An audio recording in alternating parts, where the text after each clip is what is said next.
మనతో పాటు విమలక్క ఉన్నారు మాట్లాడక. చూడండి, యువత మొత్తం ఏకమైపోయినట్టు కనిపిస్తుంది. జంతర్ మంతర్లో చూస్తుంటే అమెరికా నుంచి కూడా ఫుడ్ డెలివరీలు వస్తూ ఉన్నాయి. అంత పెద్ద ఎత్తున కూడా దేశవ్యాప్తంగా ఏకమైపోయినారు. ఏం చెప్తారు అక్క దీని సంబంధం?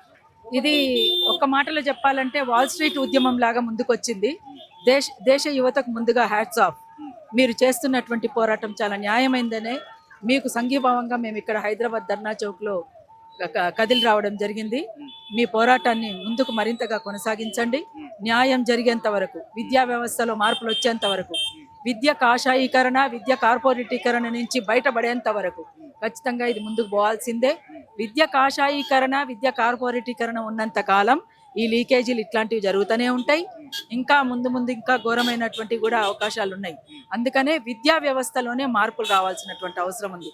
ఎడ్యుకేషన్ అండ్ ఎన్విరాన్మెంట్ ఈ రెండింటి పట్ల మనకు కన్సర్న్ లేకపోతే అందరూ నీట్లో పాల్గొన్నటువంటి పిల్లల తల్లిదండ్రులు కానీ, రేపు రాయబోయేటువంటి ఎగ్జామ్స్ రాయబోయేటువంటి తల్లిదండ్రులు కానీ అందరూ రోడ్డు మీదకి రావాల్సినటువంటి అవసరం ఉందని చెప్పేసి వాళ్ళందరికీ తప్పకుండా ఈ ఉద్యమంలో కదిలి రండి అని విజ్ఞప్తి చేస్తున్నారు. సుప్రీంకోర్టు జడ్జి కూడా మాకు సమయం లేదు, ఆ వీడియోలు మేము ఇప్పుడు చూడలేము, తర్వాత మాట్లాడుకుందాం అంటూ దాటవేసేటువంటి ప్రయత్నం చేస్తారు. అంటే సీజేకి ఇది పెద్ద ఇష్యూలా కనిపించట్లేదా? అసలు ఎందుకు ఇటువంటి వ్యాఖ్యలు చేయాల్సి వస్తుంది? జ్యుడిషియరీ అనేటువంటిది వాస్తవంగా ఈ దేశంలో most corrupted in the India judiciary.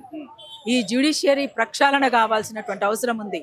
Judiciary నిజంగా న్యాయం అనేటువంటిది బతకాలి అని అనుకుంటే ఖచ్చితంగా దీని పట్ల స్పష్టమైనటువంటి వైఖరి బయట పెట్టాల్సినటువంటి అవసరం ఉంటుందని నేను భావిస్తున్నాను.